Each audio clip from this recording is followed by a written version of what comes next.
नमस्कार दोस्तों, स्वागत है आपका हमारे YouTube चैनल जीएस बाय आकाश में। दोस्तों, आज की इस वीडियो में हम लोग उन सभी प्रश्नों को पढ़ने वाले हैं जो बार बार हमारे एग्जाम में पूछे जा रहे हैं। तो चलिए आज का क्लास हम लोग स्टार्ट करते हैं। देखिए, सबसे पहला प्रश्न कह रहा है कि क्षेत्रफल की दृष्टि से सबसे बड़ा राज्य कौन सा है। तो क्षेत्रफल की दृष्टि से जो सबसे बड़ा राज्य है भारत का, वो कौन सा है? भारत का सबसे बड़ा राज्य कौन सा है? राजस्थान है, क्योंकि क्षेत्रफल की दृष्टि से सबसे बड़ा राज्य है भारत का राजस्थान। अगर पूछे कि क्षेत्रफल की दृष्टि से भारत का सबसे छोटा राज्य कौन सा है, तो गोवा हो जाएगा भारत का छोटा राज्य। अब सबसे छोटी तटरेखा किस राज्य की है?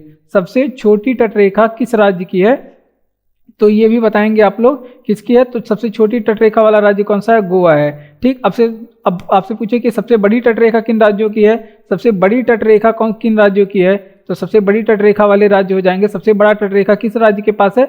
आंध्र प्रदेश राज्य के पास है। तो दूसरे नंबर पे कौन हो जाएगा? अगर आपसे पूछे कि दूसरा सबसे बड़ा तटरेखा वाला राज्य कौन सा है, तो सबसे बड़ा तटरेखा तो गुजरात के पास है। सबसे बड़ा तटरेखा गुजरात के पास है और दूसरे नंबर पे आंध्र प्रदेश है। तीसरे नंबर पे कौन सा राज्य है? महाराष्ट्र राज्य है। तो एग्जाम में पूछा जाता है सबसे ज्यादा तटरेखा वाला राज्य, ज्यादा लंबाई किस राज्य की है, तो गुजरात की हो जाएगी। खट्टे फलों में कौन सा अम्ल पाया जाता है? तो खट्टे फल में जो अम्ल पाया जाता है उसका नाम है साइट्रिक अम्ल। साइट्रिक अम्ल ही खट्टे फलों में पाया जाता है। ठीक, आगे बात करते हैं अम्ल किसे कहते हैं। आगे पूछे कि अम्ल किसे कहते हैं, तो अम्ल वो होता है जो नीले लिटमस पेपर को लाल कर देता है। जो नीले लिटमस को कैसा कर देता है?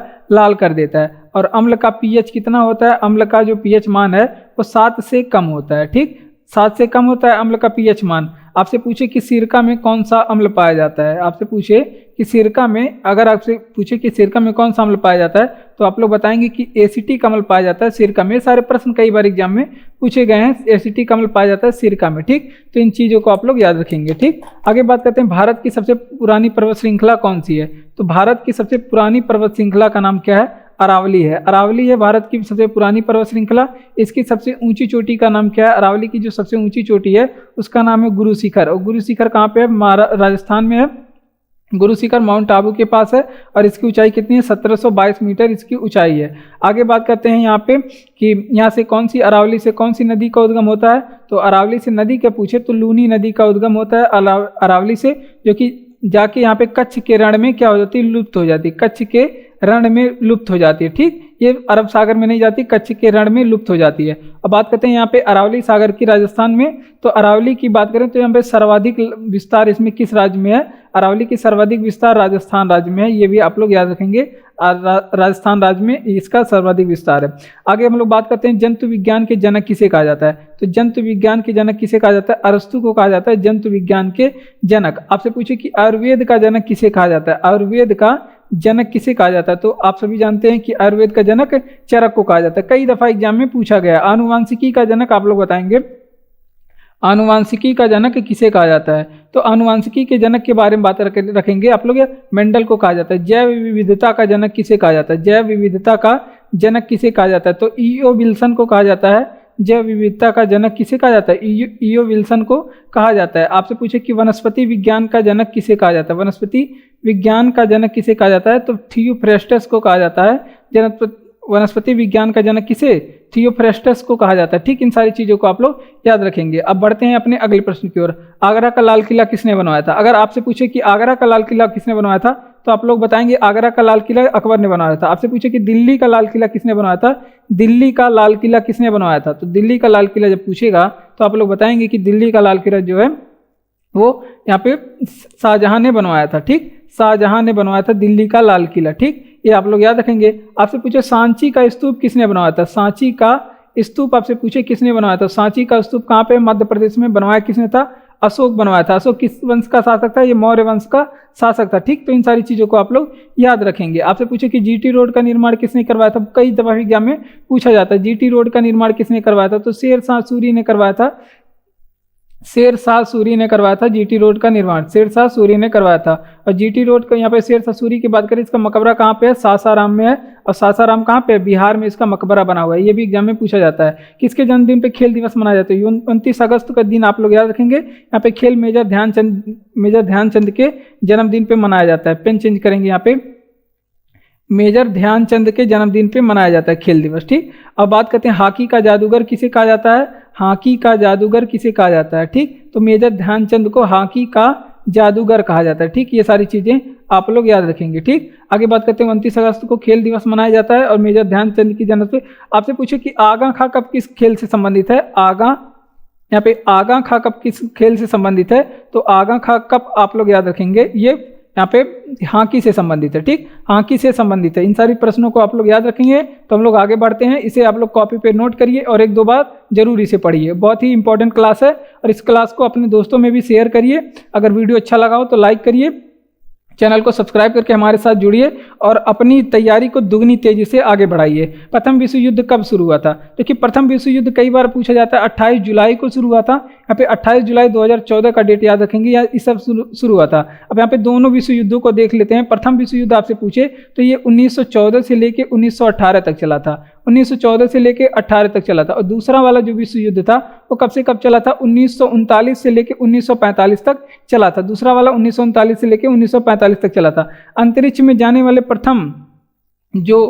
प्रथम भारतीय कौन थे, तो आप लोग पूछे, अगर भारतीय पूछे तो आप लोग बताएंगे कि राकेश शर्मा सबसे पहले अंतरिक्ष में गए थे। और राकेश शर्मा अंतरिक्ष में कब गए थे ये पूछे तो 1984 में गए थे। अब विश्व में पहला व्यक्ति पूछे कि पहला व्यक्ति कौन था, भारतीय नहीं, केवल विश्व में पूछे पहला व्यक्ति कौन था, विश्व में पहला व्यक्ति कौन था, तो आप लोग बताएंगे यूरी गागरिन थे, जो विश्व के थे और ये पहली बार अंतरिक्ष में गए थे। ठीक, और ये कब गए थे, ये रूस के रहने वाले थे। ये भी आप लोग ध्यान रखेंगे। आपसे पूछे कि चंद्रमा पे सबसे पहले कौन ने कदम रखा, चंद्रमा पर सबसे पहले कौन कदम रखा था, तो नील आर्मस्ट्रॉन्ग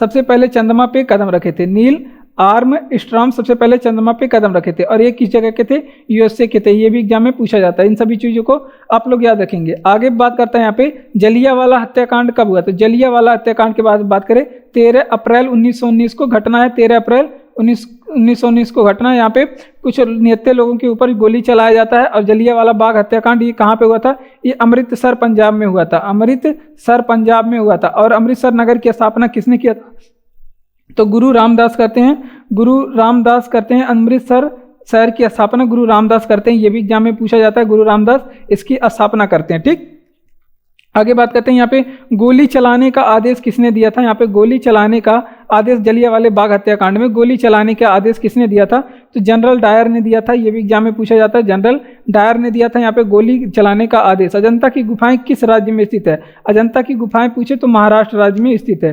कहाँ पे है ये, महाराष्ट्र राज्य में स्थित है। और आपसे पूछे कि एलोरा का गुफा कहाँ पे स्थित है, एलोरा का गुफा ये भी महाराष्ट्र में ही स्थित है। ये भी कहाँ पे स्थित है, महाराष्ट्र राज्य में स्थित है। और आपसे पूछे यहाँ पे आगे हम लोग बढ़ते हैं आपसे कि एलोरा का गुफा का निर्माण किसने करवाया था। इसका निर्माण आपसे पूछे किसने करवाया था, तो राष्ट्रकूटों ने इसका निर्माण करवाया था। किसने करवाया था, राष्ट्रकूटों ने निर्माण करवाया था। कहाँ पे स्थित है, ये महाराष्ट्र में स्थित है और राष्ट्रकूटों ने इसका निर्माण कराया था। अजंता की गुफा में बात करेंगे। यहाँ पे जातक कथाओं का वर्णन किसमें मिलता है, इसमें जातक कथा का वर्णन मिलता है। और जातक कथा किससे संबंधित है, भगवान बुद्ध से संबंधित है। भाखड़ा नांगल परियोजना, तो भाखड़ा नांगल परियोजना किस नदी पे बना हुआ है, सबसे पहले तो ये इंपॉर्टेंट प्रश्न है, तो सतलुज नदी पे बना हुआ है भाखड़ा नांगल परियोजना।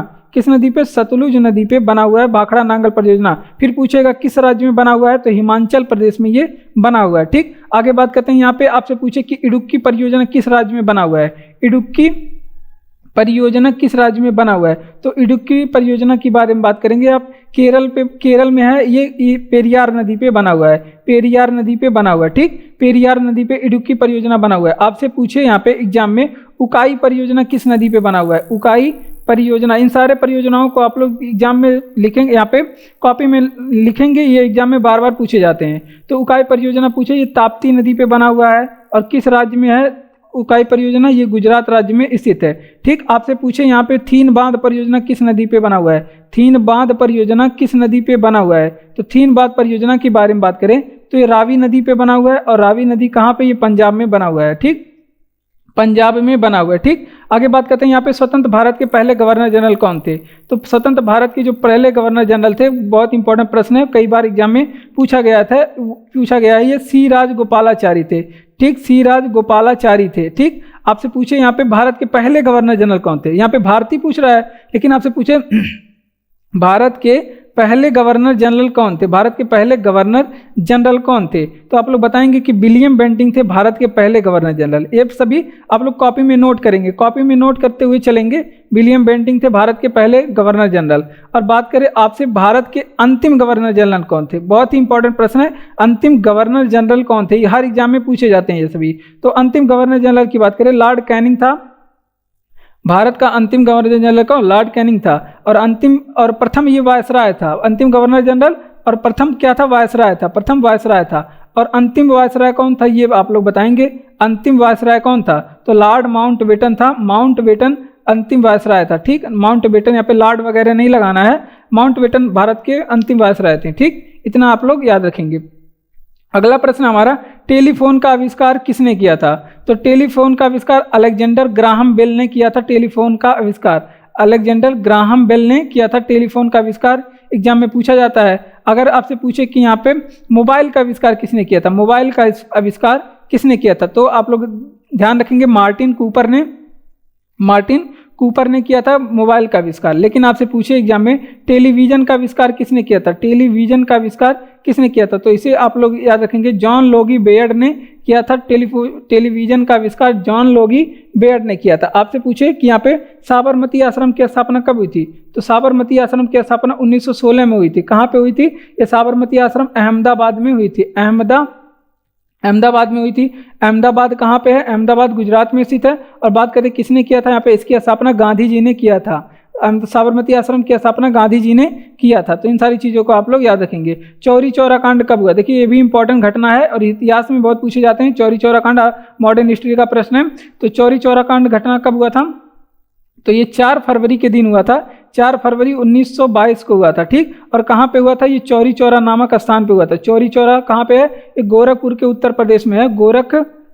गोरखपुर उत्तर प्रदेश में है, यूपी में गोरखपुर में इस जगह है। ठीक, बात करते हैं यहाँ पे पूछा जाता है कि चौरी चौरा कांड के चलते गांधी जी ने कौन सा अपना आंदोलन स्थगित कर दिया था। ठीक, कौन सा आंदोलन? तो यहाँ पे चल रहा था असहयोग आंदोलन। गांधी जी चला रहे थे असहयोग आंदोलन। और चौरी चौरा कांड के चलते यहाँ पे कुछ पुलिस कर्मियों को पुलिस चौकी में ही जिंदा जला दिया गया था इस चौरी चौरा कांड में। और इसके चलते गांधी जी ने असहयोग आंदोलन को क्या कर दिया? सब बंद कर दिया, इस असहयोग आंदोलन को बंद कर दिया। और असहयोग आंदोलन की शुरुआत पूछी जाती है कि कब से हुई थी इसकी शुरुआत, तो इसकी शुरुआत 1 अगस्त 1920 को हुई थी। असहयोग आंदोलन की शुरुआत 1 अगस्त 1920 को हुआ था। मोपला आंदोलन कहाँ पे हुआ था? तो मोपला आंदोलन मालाबार केरल में हुआ था, मालाबार केरल में हुआ था। मोपला आंदोलन, केरल के तट को क्या कहते हैं? मालाबार कहते हैं। और ये की शुरुआत कब हुई थी? 1921 से चला था मोपला विद्रोह। और यहाँ पे देखिए मोपला विद्रोह कहाँ क्या था? यहाँ पे भी किसानों ने क्या कर दिया था? किसानों ने एक अंग्रेजों का पुलिस चौकी था उसमें आग लगा दिया था। ठीक, तो ये था मोपला विद्रोह जो कि 1921 में हुआ था। और कहाँ पे हुआ था? केरल के मालाबार में हुआ था, मालाबार केरल में हुआ था। स्वराज दल की स्थापना किसने किया था? मोतीलाल नेहरू और चित्तरंजन दास ने किया था स्वराज पार्टी की स्थापना। मोतीलाल नेहरू एंड चित्तरंजन दास ने किया था इसकी स्थापना। ठीक, अगर बात करें कब किया था? 1923 में इसकी स्थापना हुई थी। और इसने संविधान सभा की मांग कब की थी? स्वराज दल ने संविधान सभा की मांग कब की थी? संविधान सभा की मांग कब की थी स्वराज दल ने? तो यहाँ पे बात करें स्वराज दल ने संविधान सभा की मांग कब की थी? तो 1934 में संविधान सभा की मांग स्वराज दल ने किया था। लखनऊ समझौता किसके बीच में हुआ था? लखनऊ समझौता 1916 में हुआ था। इसके अध्यक्ष कौन थे? अंबिका चरण मजूमदार थे। लखनऊ अधिवेशन के अध्यक्ष कौन थे? अंबिका चरण मजमूदार थे। और ये किसके बीच में हुआ था? ये कांग्रेस और मुस्लिम लीग के बीच में हुआ था। कांग्रेस एंड मुस्लिम लीग के बीच में इसके समझौता हुआ था। कांग्रेस एंड मुस्लिम लीग के बीच में यहाँ पे समझौता हुआ था। ठीक, तो ये था हमारा लखनऊ समझौता जो कि 1916 में हुआ था। अध्यक्षता किए थे अंबिका चरण मजूमदार और कांग्रेस और मुस्लिम लीग के बीच में यहाँ पे समझौता हुआ था। ठीक, समझौता हुआ था। ठीक, ये एग्जाम में आपको पूछा जाएगा, याद रखेंगे आप लोग। ठीक, आगे बात करते हैं यहाँ पे बलवंत राय मेहता समिति का संबंध किससे है? तो पंचायती राज से है। बलवंत राय मेहता की समिति जो पंचायती राज से ये संबंधित है। ठीक, पंचायती राज से संबंधित है। और पंचायती राज ये लागू कब हुआ था? तो इसके लिए संविधान में संशोधन किया गया।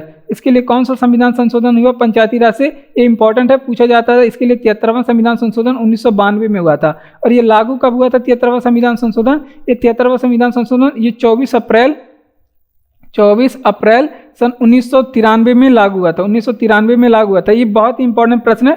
बलवंत राय मेहता का संबंध किससे? पंचायती राज से संबंधित है। पंचायती राज से संबंधित आर्टिकल कितना है? 40 है। ये राज्य के नीति निर्देशक तत्व में है। लागू कब हुआ? 24 अप्रैल 1993 में। इसी दिन क्या होता है? पंचायती राज दिवस मनाया जाता है। इसी दिन 24 अप्रैल को पंचायती राज दिवस मनाया जाता है। आप लोग इसे याद रखेंगे, एग्जाम में कई बार पूछा जाता है, इस वजह से इसे जोर देके बताया जा रहा है। अनुच्छेद पूछे आपका कौन सा है? अनुच्छेद 40 है। भाग पूछे किस भाग में इसे रखा गया था? इसके तहत किस भाग में रखा गया? इसे नौवां भाग में इसे रखा गया था। और अनुसूची इसके तहत कौन सी संविधान में अनुसूची जोड़ी गई थी? तो अनुसूची की बात करें, 11वीं अनुसूची से जोड़ी गई थी। इसे कार्य करने के लिए विषय कितने दिए गए हैं? जो पंचायती राज है, इसे कार्य करने के लिए विषय कितने दिए गए हैं? इसे कार्य करने के लिए 29 विषय दिए गए हैं। ये भी एग्जाम में पूछा जाता है। तो इन सारी चीज़ों को आप लोग याद रखेंगे। तो हम लोग आगे बढ़ते हैं। जापान के संसद का क्या नाम है? जापान के संसद का नाम क्या है? डायट है। जापान की यहाँ पे इजराइल के संसद का नाम क्या है? इजराइल के संसद का नाम क्या है? नेसेट है। इजराइल के संसद का नाम नेसेट है। आप लोग बताएंगे कि अफगानिस्तान के संसद का नाम क्या है? अफगानिस्तान के संसद का नाम क्या है? सोरा है अफगानिस्तान के संसद का नाम। नेपाल के संसद का नाम क्या है? नेशनल असेंबली है। राष्ट्रीय पंचायत है नेपाल के संसद का नाम क्या है? राष्ट्रीय पंचायत है नेपाल के संसद का नाम। नेशनल असेंबली जो हमने अभी गलती से बोल दिया, ये यहाँ पे वहाँ पे पाकिस्तान के संसद का नाम है। पाकिस्तान के संसद का नाम क्या है?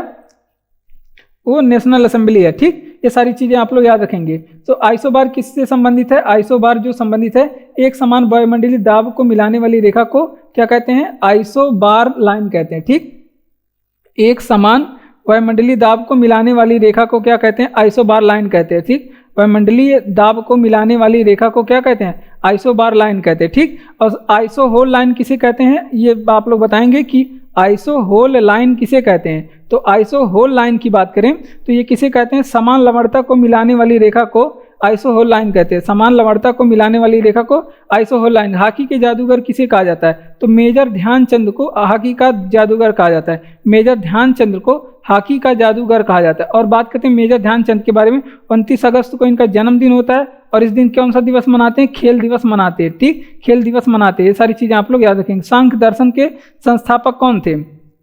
तो सांख्य दर्शन के संस्थापक पूछे आपसे एग्जाम में तो महर्षि कपिल बताएंगे सांख्य दर्शन के संस्थापक। और आप लोग बताएंगे कि व्याकरण संस्कृति के जनक कौन कहे जाते हैं? व्याकरण संस्कृति के जनक कौन कहे जाते हैं? व्याकरण संस्कृत व्याकरण के जनक, संस्कृत व्याकरण के जनक कौन कहे जाते हैं? संस्कृत व्याकरण के जनक कौन कहे जाते हैं? तो आचार्य पाणिनि कहे जाते हैं। आचार्य महर्षि पाणिनि कहे जाते हैं। महर्षि पाणिनि कहे जाते हैं संस्कृत व्याकरण के जनक। ठीक, आगे यहाँ पे हम लोग अगला प्रश्न है हमारा कि विटामिन ए का रासायनिक नाम क्या है? तो काफ़ी इंपॉर्टेंट प्रश्न है और इससे बढ़िया से पढ़ते हैं। विटामिन ए का रासायनिक नाम कौन सा है? रेटिनॉल है विटामिन ए का रासायनिक नाम। इससे कमी से कौन सा रोग होता है? रतौंधी रोग होता है। इसकी कमी से रतौंधी रोग होता है। इसकी कमी से कौन सा रोग होता है? इसकी कमी से रतौंधी रोग होता है। ठीक, ये भी आप लोग याद रखेंगे। और आगे बात करते हैं यहाँ पे विटामिन बी1 का रासायनिक नाम क्या है? विटामिन बी1 का रासायनिक नाम क्या है? इसका रासायनिक नाम थायमीन है। विटामिन बी1 का रासायनिक नाम क्या है? थायमीन है। इसकी कमी से कौन सा रोग होता है? बेरी रोग होता है इसकी कमी से। ठीक, और विटामिन सी का रासायनिक नाम क्या है? स्कारबिक अम्ल है इसका रासायनिक नाम। स्कारबिक अम्ल है इसका रासायनिक नाम। इसकी कमी से कौन सा रोग होता है? स्कर्वी रोग होता है इसकी कमी से। ठीक, आगे बात करते हैं विटामिन डी का रासायनिक नाम क्या है? कैल्सीफेरॉल है।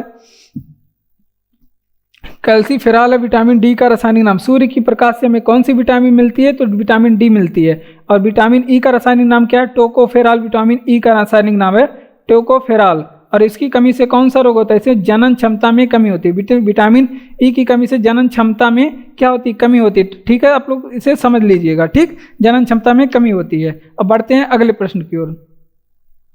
अगला प्रश्न है कि भोपाल गैस दुर्घटना कब हुआ था? तो भोपाल गैस दुर्घटना 1984 में हुआ था। और किस गैस का रिसाव हुआ था और कहाँ हुआ था? कहाँ पूछे तो आप लोग बताएंगे मध्य प्रदेश भोपाल में हुआ था। मध्य प्रदेश के कहाँ पे? मध्य प्रदेश भोपाल में हुआ था। मध्य प्रदेश भोपाल में हुआ था। और बात करते हैं यहाँ पे कौन से गैस का स्राव हुआ था? तो मिथाइल आइसोसाइनाइड का स्राव हुआ था। यहाँ पे मिथाइल आइसोसाइनाइड का यहाँ पे स्राव हुआ था। मिथाइल आइसोसाइनाइड का यहाँ पे मिथाइल आइसोसाइनाइड किसी यहाँ पे इसकी वजह से हुआ था, भोपाल गैस त्रासदी। कहाँ पे हुआ था? तो ये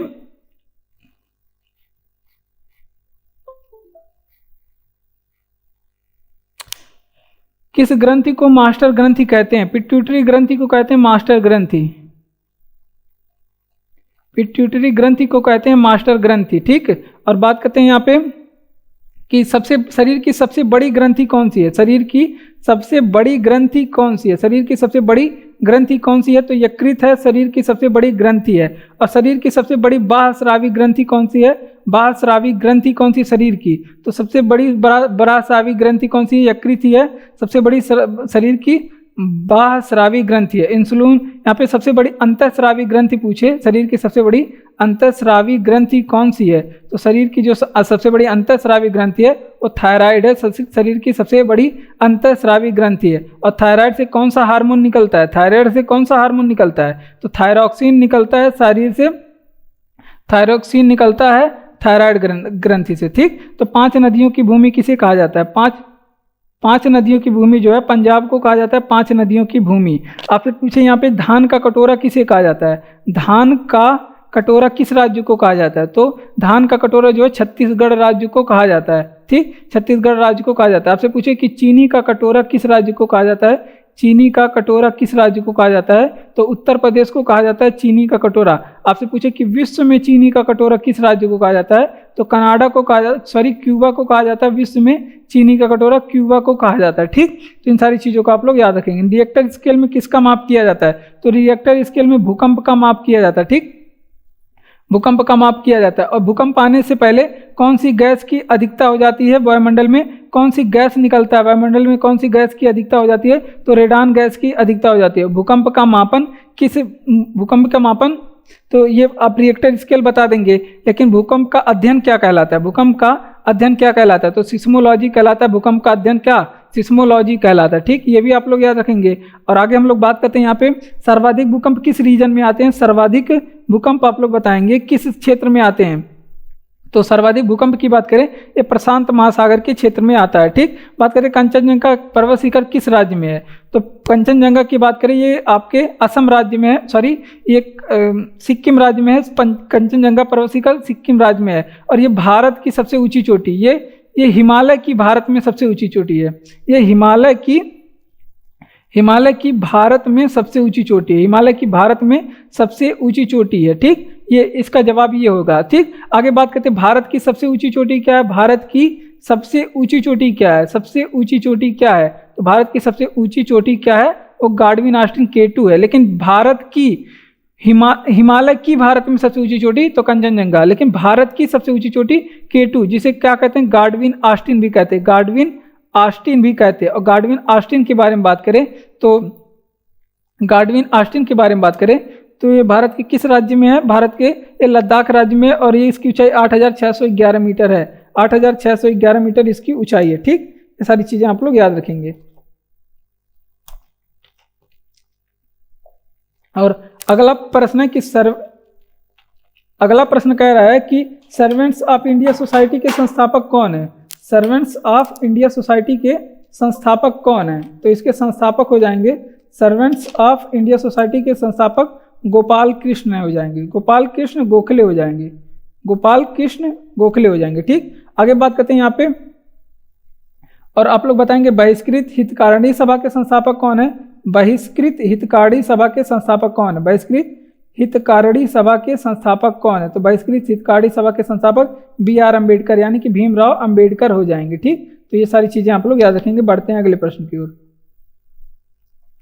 अगला प्रश्न यहाँ पे दर्रों से लिया गया है। तो बोमडीला दर्रा किस राज्य में? अरुणाचल प्रदेश में स्थित है बोमडीला दर्रा। अरुणाचल प्रदेश में स्थित है बोमडीला दर्रा। आपसे पूछे दीफू दर्रा किस राज्य में स्थित है? दीफू दर्रा किस राज्य में स्थित है? ये भी एग्जाम में पूछा जाता है। तो दीफू दर्रा जो किस राज्य में स्थित है?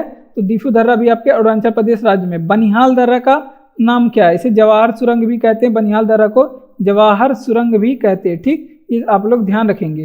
अब आपसे पूछे कि जोजिला दर्रा कहाँ पे है? तो जोजिला दर्रा लद्दाख राज्य में जोजिला दर्रा स्थित है।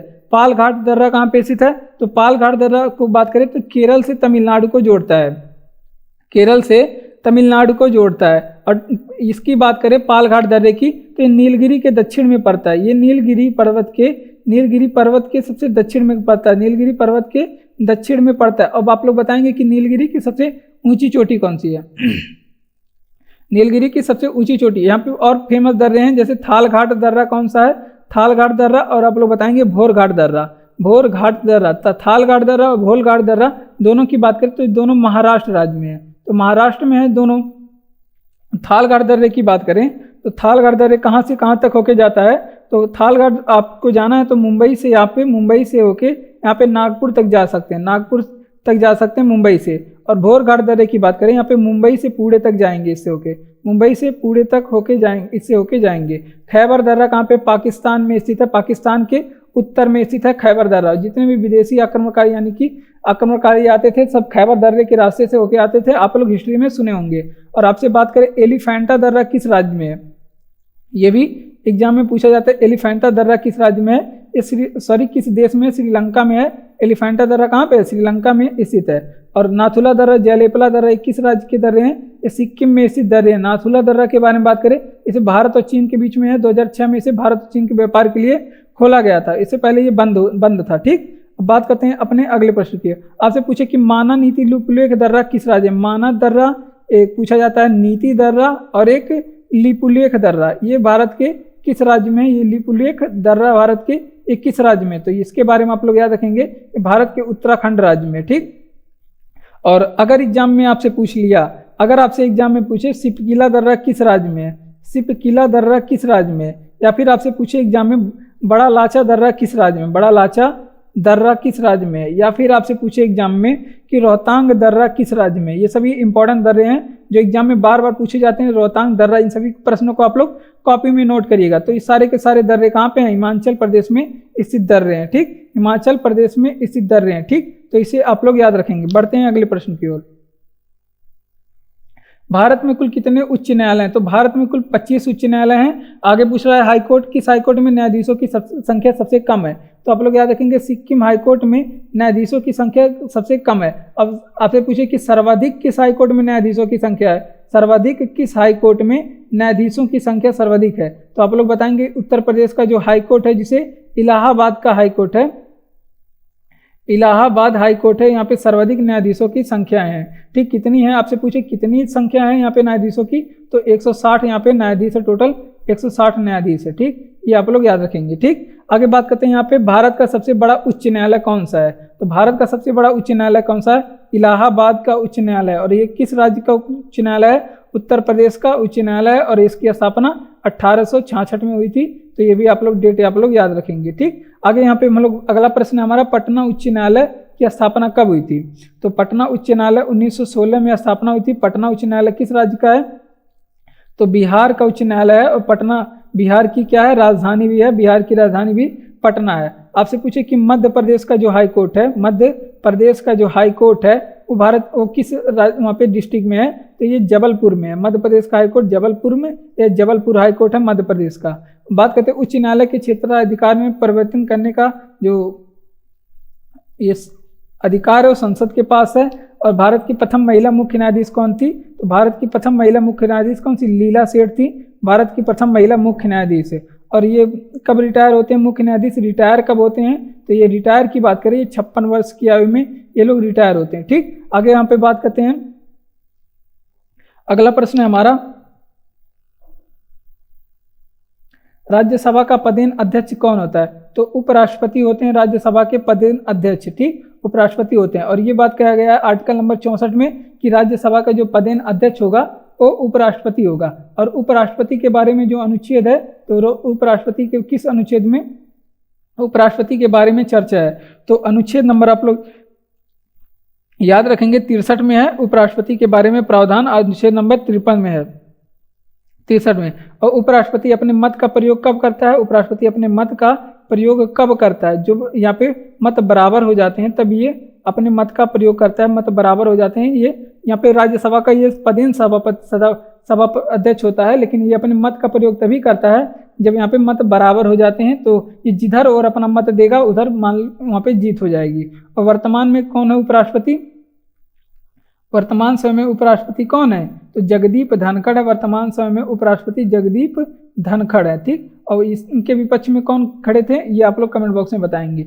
उपराष्ट्रपति के चुनाव के बारे में बात करें तो उपराष्ट्रपति के चुनाव में कौन भाग लेते हैं? लोकसभा के सभी सदस्य, निर्वाचित और मनोनीत दोनों, राज्यसभा के भी सभी सदस्य इसमें भाग लेते हैं। और एक कैसा चुनाव होता है? तो ये अप्रत्यक्ष रूप से चुनाव होता है।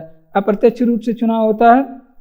इसमें कौन सी प्रणाली यूज की जाती है? यहाँ पे ये भी प्रणाली के बारे में बात करें तो यहाँ पे एकल संक्रमणीय मत प्रणाली की प्रयोग करके एकल संक्रमणीय मत प्रणाली से यहाँ पे इनका चुनाव होता है। ठीक, तो इन सारी चीज़ों को आप लोग याद रखेंगे। बात करते हैं यहाँ पे उपराष्ट्रपति को शपथ कौन दिलाता है? तो उपराष्ट्रपति को शपथ दिलाते हैं राष्ट्रपति। ठीक, उपराष्ट्रपति को शपथ दिलाते हैं राष्ट्रपति। लेकिन ये अपना त्याग पत्र किसे देते हैं? त्याग पत्र किसे देते हैं? ये अपना त्याग पत्र राष्ट्रपति को देते हैं। और राष्ट्रपति भी अपना त्याग पत्र किसे देते हैं? तो उपराष्ट्रपति को राष्ट्रपति त्याग पत्र देते हैं और राष्ट्रपति को उपराष्ट्रपति त्याग देते हैं। ठीक, त्याग पत्र देते हैं। भारत के प्रथम उपराष्ट्रपति कौन थे? तो भारत के प्रथम उपराष्ट्रपति की बात करें तो डॉक्टर सर्वपल्ली राधाकृष्णन थे। डॉक्टर सर्वपल्ली राधाकृष्णन थे भारत के प्रथम उपराष्ट्रपति। ठीक, और ये बात करते हैं उपराष्ट्रपति और राष्ट्रपति के जो विवाद हैं, चुनाव के संबंधित विवाद हैं, वो कौन निपटारा करता है? तो इसका निपटारा सुप्रीम कोर्ट करता है। उपराष्ट्रपति और राष्ट्रपति के संबंधित जो विवाद है उनका निपटारा सुप्रीम कोर्ट करता है। सुप्रीम कोर्ट यानी कि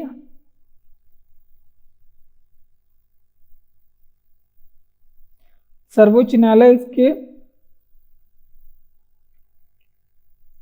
यहाँ पे इनके विवादों का निपटारा करता है। ठीक, और यहाँ पे राष्ट्रपति उपराष्ट्रपति का कार्यकाल कितना वर्ष होता है? उपराष्ट्रपति का जो कार्यकाल है वो कितना वर्ष होता है? तो इनका कार्यकाल 5 वर्ष का होता है। और इनके बनने के लिए अधिकतम आयु कितनी होनी, न्यूनतम आयु कितनी होनी चाहिए? उपराष्ट्रपति बनने के लिए न्यूनतम आयु आपकी कितनी वर्ष होनी चाहिए? तो 35 वर्ष का जो लड़का वो मतलब नागरिक रहेगा वो उपराष्ट्रपति बन सकता है। और उपराष्ट्रपति का वेतन कितना होता है? लोकसभा के अध्यक्ष के बराबर होता है। लोकसभा के अध्यक्ष के बराबर होता है। ठीक, अध्यक्ष के बराबर होता है। इन सारी चीज़ों को आप लोग याद रखेंगे। बढ़ते हैं अगले प्रश्न की ओर। अगला प्रश्न है कि उत्तराखंड की सबसे ऊंची चोटी कौन सी है? तो उत्तराखंड की जो सबसे ऊंची चोटी है वो नंदा देवी है। नंदा देवी उत्तराखंड की सबसे ऊंची चोटी है। और बात करते हैं यहाँ पे कि भारत की उत्तरी पर्वतीय भाग क्या है? तो भारत की जो उत्तरी पर्वतीय भाग है कौन सा पर्वत है? यहाँ पे भारत के उत्तर में कौन सा पर्वत है? हिमालय है। और बात करते हैं यहाँ पे हिमालय की जो सबसे ऊंची चोटी है वो कौन सी है? तो भारत हिमालय की जो सबसे ऊंची चोटी है वो माउंट एवरेस्ट है। माउंट एवरेस्ट है। और माउंट एवरेस्ट के बारे में याद रखेंगे कि ये विश्व की सबसे ऊंची चोटी है। ये विश्व की सबसे ऊंची चोटी है। विश्व की सबसे ऊंची चोटी है। और माउंट एवरेस्ट के बारे में बात करें तो यहाँ पे इसकी ऊंचाई कितनी है? 8,848 मीटर इसकी ऊंचाई है। यहाँ पे नेपाल में इसे क्या बोलते हैं? नेपाल के लोग इसे क्या सागर माथा बोलते हैं? सागर माथा बोलते हैं। और यहाँ पे तिब्बत में से किस नाम से बोलते हैं? तिब्बत में से किस नाम से जानते हैं? तो तिब्बत में से चेमोलुंगमा कहते हैं। चेमोलुंगमा कहते हैं। ठीक, ये आप लोग याद रखेंगे। चेमोलुंगमा तिब्बत में कहते हैं। ठीक, और आगे बात करते हैं भारत की सबसे ऊंची चोटी क्या है? तो गार्डविन ऑस्टिन है। गार्डविन ऑस्टिन है भारत की सबसे ऊंची चोटी। गार्डविन ऑस्टिन है। ठीक, और बात करते हैं इसकी ऊंचाई की तो 8,611 मीटर इसकी ऊंचाई है। ठीक, आगे हम लोग बात करते हैं विश्व की ये दूसरी सबसे ऊंची चोटी। गार्डविन ऑस्टिन है ये विश्व की दूसरी सबसे ऊंची चोटी है। विश्व की जो है दूसरी सबसे ऊंची चोटी है। ठीक, आगे बात करते हैं भारत में हिमालय की ऊंची चोटी कौन सी है? तो भारत में हिमालय की सबसे ऊंची चोटी कौन सी है? कंचनजंगा है। कंचनजंगा है भारत में हिमालय की जो सबसे ऊंची चोटी है। और कंचनजंगा के बारे में बात करें तो भारत के किस राज्य में कंचनजंगा?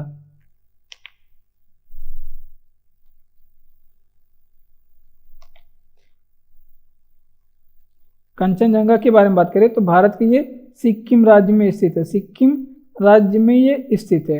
ठीक, आगे बात करते हैं यहाँ पे काराकोरम दर्रे का दूसरा नाम क्या है? तो काराकोरम दर्रे का दूसरा नाम, काराकोरम पर्वत का दूसरा नाम क्या है? कृष्णागिरी है। काराकोरम पर्वत का दूसरा नाम कृष्णागिरी। लघु हिमालय के घास के मैदान को क्या कहा जाता है? लघु हिमालय के जो घास के मैदान है उसे मर्ग कहते हैं। ठीक, गुलमर्ग, सोनमर्ग, गर्ग में लिखा गया क्या यहाँ पे? यहाँ पे इसे क्या कहते हैं? मर्ग कहते हैं।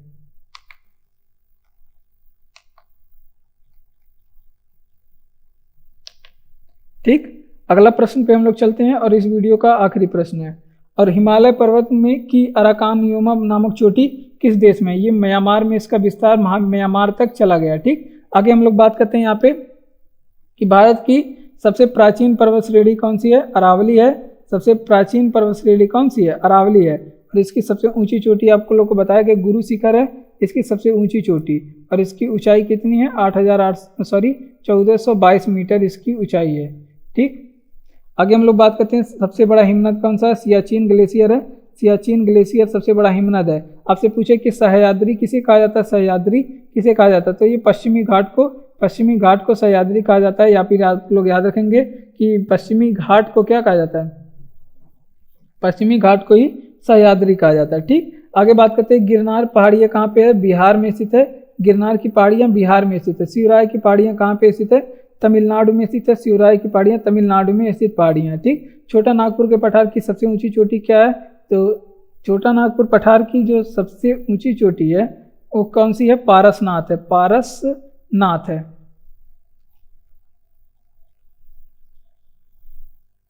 आगे बात करते हैं जो हिमालय की हिमरेखा है वो कितनी है? हिमालय की जो हिमरेखा है, हिमरेखा इसकी जो है माप मतलब परास कितनी है? तो ये 4500 मीटर से लेके 6000 मीटर तक ये होता है हिमालय की हिमरेखा का जो विस्तार है। ठीक, तो धन्यवाद। आज के वीडियो में बस इतना ही।